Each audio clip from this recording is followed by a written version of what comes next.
요즘 외국의 젊은이들은 한국의 젊은이들을 보면서 자신들보다 몇 단계는 더 성숙한 것 같다는 말을 하고는 합니다. 한국의 젊은이들이 세계로 뻗어나갔을 때 주목을 받고 우리나라 사람의 행동을 보고 배우고 싶어 한다는 것이죠. 한국은 전반적으로 치열한 경쟁 사회입니다. 정확하지는 않지만 약간의 비유를 하자면 한국은 메이저리그고 다른 나라는 마이너리그쯤 된다고 해야 할까요?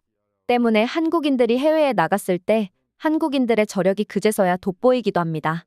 오늘 사연의 주인공은 그런 한국인들에게 큰 감명을 받았고 그래서 한국을 찾아왔다고 합니다. 그리고 막상 도착하게 된 한국, 이곳에서 더 큰 세상을 만났고 한국 경험이 자신에게 큰 자산이 되었다고 합니다. 그녀에게 무슨 일이 있었던 것일지 지금부터 사연 만나보시죠. 저는 이태리 빈민가 출신의 마리아라고 합니다. 저의 어린 시절은 매우 불행했습니다. 그래서 성인이 되면 꼭 양지로 나가고 밝은 빛을 받으며 웃으며 지내고 싶은 갈망이 강했습니다. 가난을 탈출하고 싶었다는 이야기입니다. 하지만 최근 유럽은 예전과는 다르게 가난에서 탈출하는 게 정말 어려워진 사회라는 것을 느꼈는데요. 열심히 공부를 해서 좋은 대학을 졸업하고 좋은 직장을 구했다고 하더라도 높은 세금으로 인해서 개인적인 자산을 모으는 것은 정말 쉽지 않습니다. 물론 유럽 대륙이 다른 대륙들보다 많은 분야에서 복지가 잘 되어 있는 편이라는 사실을 알고는 있었지만 좋은 복지 혜택을 알게 모르게 악용해서 타먹는 사람이 너무 많고 게으른 공무원들은 그것들을 적극적으로 단속하지 않습니다. 운 나쁘게 부정수급되는 돈들이 회수되면 주변에서 위로보다는 정말 운이 없었구나. 다음에는 조금 더 철저해봐 같은 조언을 해줄 뿐이죠. 저는 빈민가에 살았기 때문에 이런 사람들을 너무 많이 보면서 자랐습니다. 아침에 눈을 뜨면 창밖에 들리는 시끄러운 말다툼 소리는 늘 스트레스였으며 그것을 벗어나기 위해 발버둥을 쳤다고 생각했지만 제 인생에서 위로 올라가는 사다리는 없었다는 사실은 저를 절망시켰습니다. 이곳 빈민가 출신의 또래 친구들과 다르게 학교에 한 번도 빠지지 않았으며 학업 성적을 위해서 정말 열심히 노력해도 개인적인 사교육을 받는 친구들에게는 늘 뒤처져 있을 뿐이었습니다. 그마저도 동네에서 공부로 이름을 좀 날리니 정부의 지원금을 받아 시내에 꽤 좋은 학교로 갈 수 있었던 기회를 얻은 것, 그거 하나로 만족해야 했습니다. 그런데 오히려 그게 저에게는 더 독이었던 것 같은데요. 치열한 경쟁에서 아무리 노력해도 이길 수 없다는 사실을 알고 저는 자포자기하는 심정이었습니다. 자퇴해버릴까 고민도 많이 했지만 BTS의 봄날이라는 노래 덕분에 저는 한없는 위로를 받았고 때문에 고등학교 졸업까지는 무사히 견딜 수 있었던 것 같아요. 이미 자신감도 잃고 자포자기하는 심정에 대학 진학도 포기했습니다. 대학 대신에 저는 동네 카페에 직원으로 취직했습니다. 다소 도시 중심부에서 떨어진 곳에 위치한 카페에는 저 혼자만이 근무하는 시스템이었고 60대 할아버지 사장님은 저녁에 매출을 확인하러 들를 뿐 모든 카페의 업무를 저에게 일임하셨습니다. 직책상은 매니저이지만 점심시간 아르바이트생들이 온다는 것 말고는 실질적인 1인 근무 카페였습니다. 그래도 저는 카페 일에 만족했는데요. 사장님이 좋은 원두를 잘 선별해서 그런지 길에서 잘 안 보이는 카페이지만 단골 손님들이 꽤나 많았고요. 그런 단골 손님들은 제가 실수를 하더라도 매우 관대한 편이었으며 저와 친해진 단골들은 저에게 따로 팁도 챙겨주는 분위기였기 때문에 이 카페가 언제까지 있을지는 모르겠지만 저는 그냥 여기서 그다지 힘들이지 않고 평범하게 사는 것에 안주해버렸습니다. 돈을 많이 벌어서 빈민가를 탈출하고 따뜻한 햇볕이 내리쬐는 곳에 살고 싶다는 생각은 없어진 채 한 달 벌어 한 달 먹고 사는 평범하고도 평범한 유럽인의 삶이었습니다. 특별할 줄 알았던 내 인생은 그냥 남들과 같이, 아니 어쩌면 더 못난 인생이지만 그냥 그렇게 흘러갔습니다.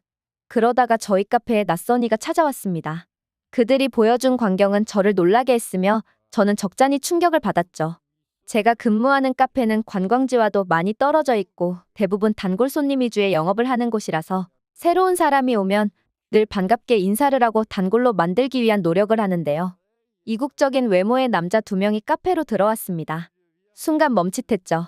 그들은 하얗다못해 뽀얀 피부를 가졌고 머리는 완벽한 검은색이지만 헤어스타일이 너무 단정했으며 옷도 마치 모델처럼 단정한 셔츠에 심플한 바지, 그리고 멋쟁이들이 신는 단화를 신은 차림이었습니다. TV에서나 보던 BTS 같았다고 할까요? 그들은 유럽에 여행 온 한국인 20대 남자 2명이었습니다. 솔직히 그들의 외모에 관심이 갔습니다. 옷도 대충 입고 예의라고는 하나도 없이 불순한 의도로 접근하는 이탈리아 남자들보다 훨씬 깔끔했으며 매너도 좋았거든요. 저는 그들에게 영어로 자세하게 메뉴 설명을 해주고 커피도 추천해 주었죠. 학창시절 열심히 공부했던 영어를 써먹을 때가 있다니 말이에요. 제 또래의 한국인 남자들은 영어로 대화가 된다며 매우 좋아했습니다. 이탈리아 관광지에서도 은근히 영어가 안 통해서 그동안 애를 먹었다며 말이죠. 그들은 카페에 처음 온 손님이었지만 바 테이블에 앉아서 저와 한참을 대화했습니다. 저는 그 한국인들과의 대화가 너무 재미있었고 잘 통한다는 생각이 들었습니다. 일상적인 대화를 나누었지만 그 사람들에게서 느껴지는 긍정적인 분위기가 제가 좋아했던 BTS의 봄날이라는 노래와 일맥상통했기 때문입니다. 오묘한 매력에 빠졌고 그들과 더 많은 시간을 보내고 싶었습니다. 저는 카페에서 퇴근 후 동네를 구경시켜주겠다며 스스로 관광 가이드가 되어주겠다는 제안을 했습니다. 그리고 이 사건이 제가 아래서 깨어나는 듯한 태동과도 같았습니다. 그들과 저녁 식사를 하고 노을을 감상하고 위험한 거리를 피해 밝은 번화가로 그들은 안내했으며 저녁 늦은 시간까지 펍에서 맥주 한 잔을 나누어 마시기도 했죠. 그들은 늘 긍정적인 마인드를 가지고 있었으며 새로운 도전을 두려워하지 않는 사람들이었습니다. 자신들도 한국에서는 지극히 서민 집안이며 저처럼 양지로 나가고 싶어하는 젊은 청년들이었습니다. 그들은 그런 일련의 과정 중 하나로 이탈리아어를 모르지만 일단은 무작정 찾아와 본 여행이었고 답답한 일상을 벗어나서 여행하는 것이 얼마나 즐겁고 얼마나 큰 자극이 되는지를 알려주었어요. 저는 그 한국인 친구들의 말에 깊은 감명을 받았죠. 이렇게 먼 나라 제 또래의 청년들은 현실에 안주하거나 더 높이 가는 삶을 포기하지 않고 도전한다는 그 자세를 배워야 했습니다. 제가 한국으로 가봐야겠다는 생각을 하게 된 계기였습니다. 하지만 생각만으로는 부족했습니다. 카페 일이 가장 신경 쓰였는데요. 조심스럽게 사장님께 말씀을 드려봤습니다. 사실 사장님이 곤란하다는 입장이나 가게를 비우고 한국에 가는 걸 탐탁지 않게 생각하신다면 가지 않을 생각이기는 했습니다. 뭐라고 말씀드려야 할지 한참을 고민하다가 겨우 말씀을 드렸더니 사장님은 너무 흔쾌히 한국에 다녀오라고 해주셨어요. 어차피 사장님이 오랜 기간 운영해오던 가게이고 이제 60대에 들어서기는 했지만 몇 주 동안 가게 일 보는 게 뭐 대수겠냐며 말이죠. 그리고 젊은 사람을 여기 구석에 박아놓는 게 늘 안쓰러웠는데 이제서야 큰 세상을 보고 오겠다고 말하니 너무 좋다면서 휴가비 명목으로 한국 여행 경비 일부를 지원해 주시기도 하셨어요. 저를 응원해 주시는 사장님에게도 너무나 감사하다는 말씀 또 한 번 드리고 싶습니다. 그렇게 한국으로 갈 준비를 했고 가장 저렴한 비행기편을 구했습니다. 여러 나라를 거쳐가지만 가장 저렴했으며 한국의 숙소는 호텔방이 아니라 게스트하우스에 다인실로 예약을 했고요. 그렇게 한국으로 향했습니다. 마침내 도착한 한국은 제가 상상했던 것 이상의 모습을 하고 있었습니다. 서울의 번화한 거리와 완벽하게 대비되는 조용한 사찰이 한 곳에 모여있는 도시였습니다. 게다가 아름다운 경관을 구경할 수 있는 멋진 경치 또한 볼 수 있는 산도 있고요. 평생 이탈리아 안에서 살아왔던 저에게 한국이라는 세상은 정말로 커다랗게 느껴졌습니다. 위압감이 들 정도로 도시 규모는 굉장했으며 사람들도 어찌나 많은지 매 길거리가 관광 특수를 맞은 로마 도심 한가운데 같았어요. 그리고 제가 지내는 게스트하우스에는 외국인들뿐만 아니라 한국인들도 같이 숙박을 하고는 했는데요. 그곳에서 만난 한국인 친구 진우가 저에게 큰 도움을 주었습니다. 진우는 서울 사람은 아니고 경기도라는 서울 외곽 지역에서 왔다고 했는데 단순히 외국인들과 친구가 되고 말동료가 되고 싶은 마음에서 게스트하우스의 스텝으로 일하고 있다고 했습니다. 게스트하우스의 직원이고 숙식을 해결받고 약간의 급여를 받는다고 했습니다. 시간이 남으면 이곳에서 만난 외국인들을 데리고 서울을 구경시켜주거나 가볍게 맥주 한잔하는 게 자신에게는 행복이라고 했습니다.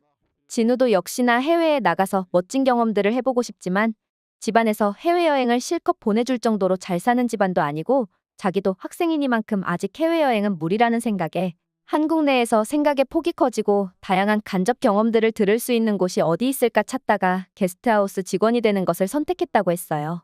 방학 기간 약 2달 동안 근무를 하기로 했고 이곳에서 수많은 외국인들과 교류해왔으며 그럴수록 나중에 꼭 해외에 나가봐서 더 멋진 세상을 보고 오겠다는 굉장한 포부를 가진 친구였습니다. 나이도 저와 비슷했습니다. 그런데 저는 진우를 보고 매우 부끄러운 생각이 들었습니다. 이탈리아에도 많은 외국인 관광객들이 찾아오는 명소가 있고 그곳에도 마찬가지로 그런 게스트하우스들이 있죠. 저는 어둡고 칙칙한 빈민가를 탈출하고 양지로 나아가고 싶은 마음은 있었지만 이렇게 진우라는 친구처럼 내가 적극적으로 움직일 생각을 하지 않았으며 내가 처한 가난이라는 환경을 이겨내지 못하고 스스로 주눅들었던 것에 대해서 매우 부끄럽다는 생각을 했습니다. 제가 일하는 카페에서 만났던 두 젊은 한국인 친구들과 한국에서 만난 진우라는 친구의 마인드는 같은 또래라고 하기에는 너무 민망할 정도로 그들은 저보다 몇 단계나 더 성숙한 생각을 가지고 있었습니다. 한국인들이 유난히 자존감이 높은 것인지 또는 제가 유난히 낮은 것일 수도 있겠지만 그동안 살아오면서 한 번도 겪어보지 못한 자존감이 높은 한국인 친구들은 저에게 큰 감명을 주었습니다. 저는 진우를 따라 나서 보기로 했습니다. 한국이 처음인 저에게는 한국적인 모습을 먼저 봐야 한다며 전통시장으로 데리고 갔습니다. 한국의 세련된 쇼핑몰과 달리 한국의 전통시장은 유럽의 노점마켓과 비슷한 분위기였습니다. 다만 한국적인 분위기가 가득 묻어있는 곳이었죠. 처음 보는 음식들과 낯설게 생긴 노점의 분위기들은 모두 다 신기했습니다. 허기가 져서 그곳 중 한 곳에 앉아서 한국 음식을 즐겼습니다. 진우는 저에게 떡볶이를 추천해 주었는데요.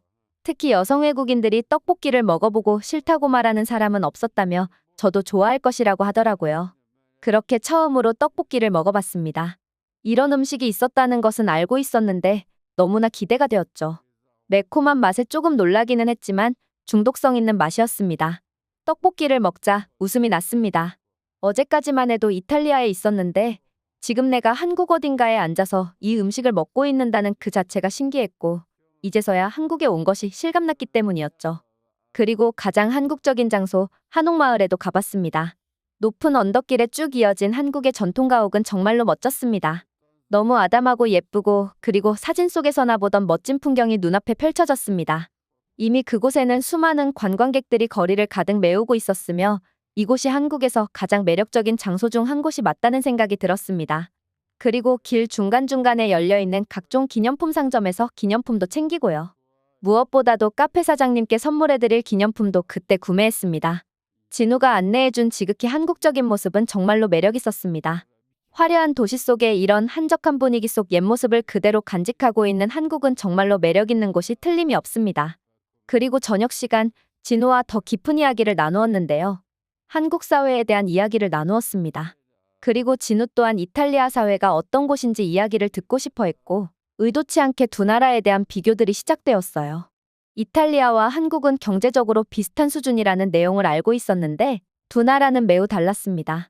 예를 들어 두 집이 있다고 가정해보고 각각의 집에 약 100만 달러의 돈이 있다고 했을 때 각각의 집안은 그 돈을 어떻게 쓸 것이고 가족끼리 어떻게 나눌 것인가에 대한 결정을 할 것입니다.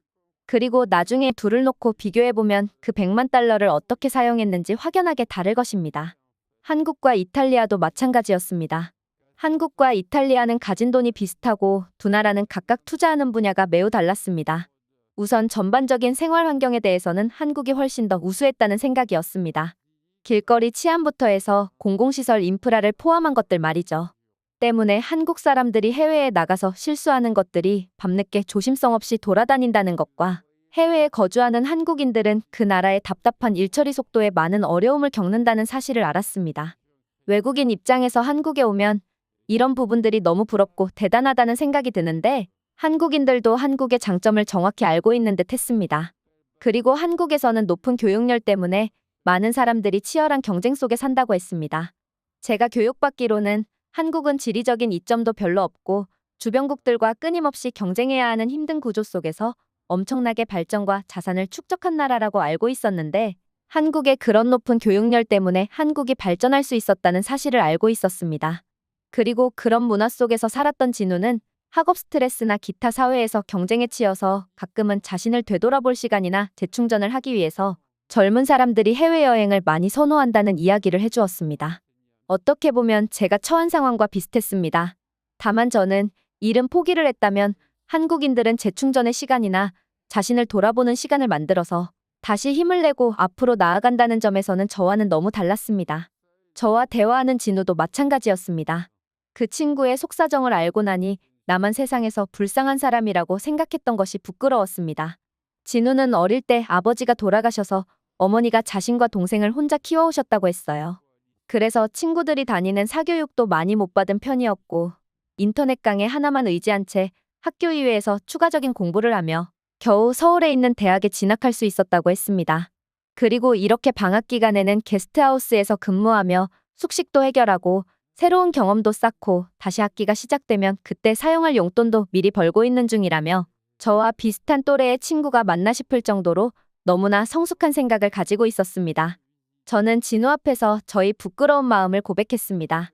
나는 나만 세상에서 불행한 줄 알고 살아왔고 경쟁을 피해서 포기하는 선택도 해봤다며 말이죠. 저의 나약한 마음에 대해서 진우가 따끔한 훈계를 해준다면 기꺼이 받을 생각도 있었습니다. 하지만 진우는 누구에게나 아픔이 있고 그것을 이겨내는 방법은 다르다며 남들은 잘 이겨내고 있는 것 같고 나는 잘 못하는 것 같아도 기죽을 필요는 없다는 이야기를 해주었습니다.